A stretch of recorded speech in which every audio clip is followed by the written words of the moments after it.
Chapter 183. Establishing the contract.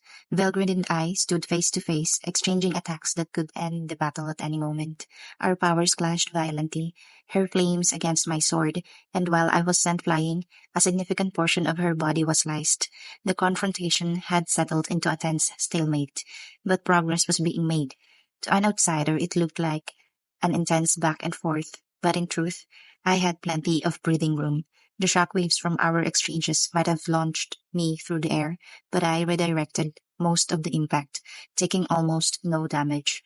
Analysis of Elgrin's abilities was complete. Based on compatibility alone, she posed no serious threat. This was my win. I was sure of it. Then a telepathic message from Diablo reached me. Kufufufu, sire, it seems a rat has snuck into our battlefield. The intruder is cornered on the flagship. How shall we proceed? His tone was casual, confident. Clearly, eliminating the intruder wouldn't be difficult. Across the various fronts, things were progressing well, though some units faced tough battles. There had been no fatalities thus far. This rat had been lurking in the shadows near the Devil Lords, particularly observing Carrera's battle against the man in uniform. Oddly, he didn't assist his allies, quite the shady character. Apparently, he consumed one of his fallen comrades, a consumption-type ability, no doubt. Was his true target the man in uniform? To prevent interference or escape, I had ordered the surrounding space to be sealed within a field that disrupted teleportation. The only way out would be to break through the field and teleport from outside it. That meant the rat's escape point was a safe zone, likely a rendezvous with allies. So, should I take him out now or wait and round up the whole group? Given his stealthy nature, this would involve Yuki. If I killed the rat now, the thread connecting me to the true mastermind would be severed. If the Emperor fell, the Empire would spiral into chaos, leaving room for opportunists to rise. A better plan was to set a trap. I'd use the Emperor as bait, lure out everyone involved, and take them all down in one move. Let the rat run for now. I want to know where he teleports to. Once we identify the puppet master, eliminate them. That takes top priority. Understood. While exchanging thoughts with Diablo, I continued fighting Belgrind. Thanks to Wisdom Lord Raphael, telepathic communication was a breeze. I still had plenty of room to maneuver. Impressive, even by my standards.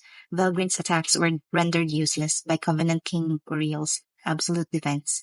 In contrast, my attacks with the Veldora sword were bypassing her defenses and damaging her sizable frame. The tide was clearly in my favor.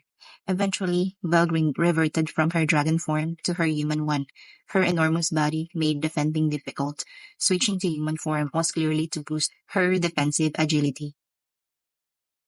But that came at the cost of raw power. While her abilities remained the same, her overall energy pool was now limited.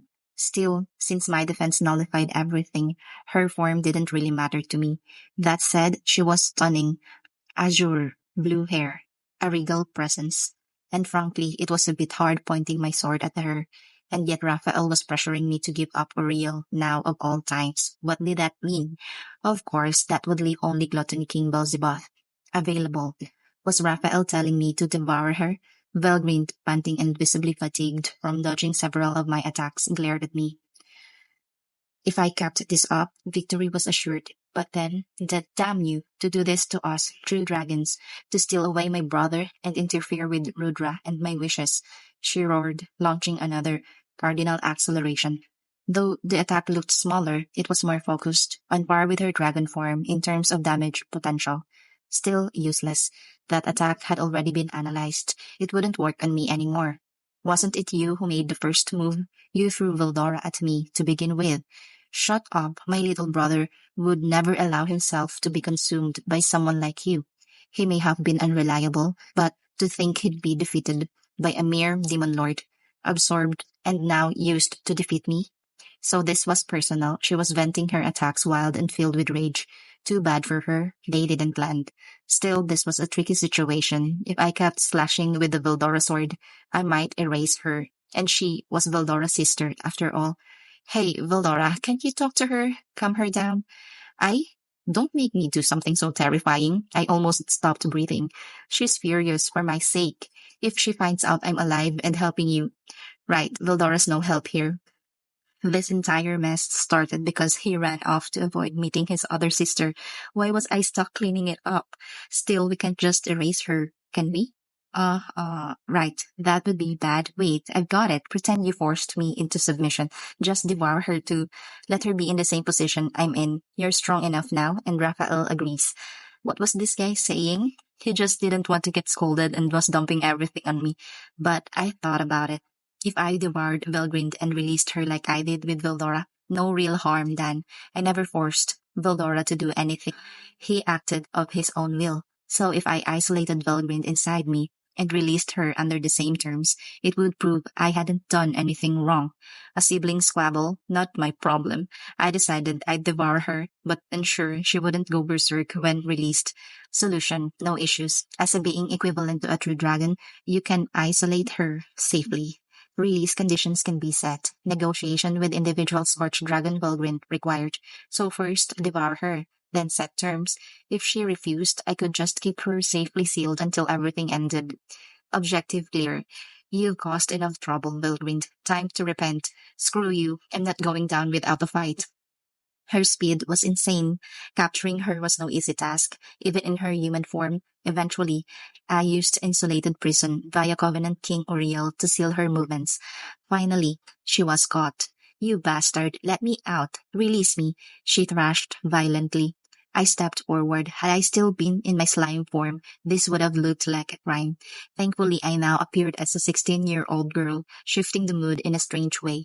No helping it. Time to neutralize the threat. I reached out and devoured her entire body. The process of isolating her massive energy was intense. Even surrounded by insulated prison, she radiated heat so powerful that even I, immune to heat, could feel it. This wasn't a physical battle anymore. It was a clash of wills. I'm not like my foolish little brother, you dirtbag. Rudra will come to save me. You'll see, this is the end for you, Rimuru. Funny, that Emperor Rudra you're counting on, he's trying to flee the battlefield without you. Bullshit. Rudra would never. He needs me to stay invincible. She trailed off, eyes fixed on the departing airship. No, why? Why are you leaving me behind, Rudra? She closed her eyes. The resistance ended. Vilgrind was calm now, silent within my stomach. I see now, you've already broken. Rudra. It was a soft whisper, a painful realization. She no longer resisted, but I couldn't absorb her just yet, not without a proper conversation. Oi, do what you want. I admit defeat, but know this. You've killed both me and my brother. Our eldest sister Velzard will never forgive you. Yeah, about that. What? You wanna ask something? Don't bother. I'm not helping you stop the angel attack. Even if I knew how, I wouldn't tell you. That's not what I meant. She was furious and convinced I'd killed Vildora. She was completely ignoring my attempts to explain. What do you want, Fiend? Rudra is broken. I've got no purpose left. Just do what you want. Right, she had a temper. I could see why Vildora was terrified. You're misunderstanding. Vildora's alive. Why would I kill a friend? Just listen to me. What? After a brief but intense explanation, Velgrin finally understood. Vildora, of course, stayed totally silent the entire time, completely abandoning me to handle the fallout. I pressed on, offering her freedom like I did for Vildora, if she cooperated. If not, I'd release her once everything was over. She fell silent, pondering. Then she spoke. I have a request. It's more of a favor than a condition. Will you hear me out? I had a feeling this was coming. I agreed to listen. And as expected, her favor concerned Emperor Rudra. End of chapter 183.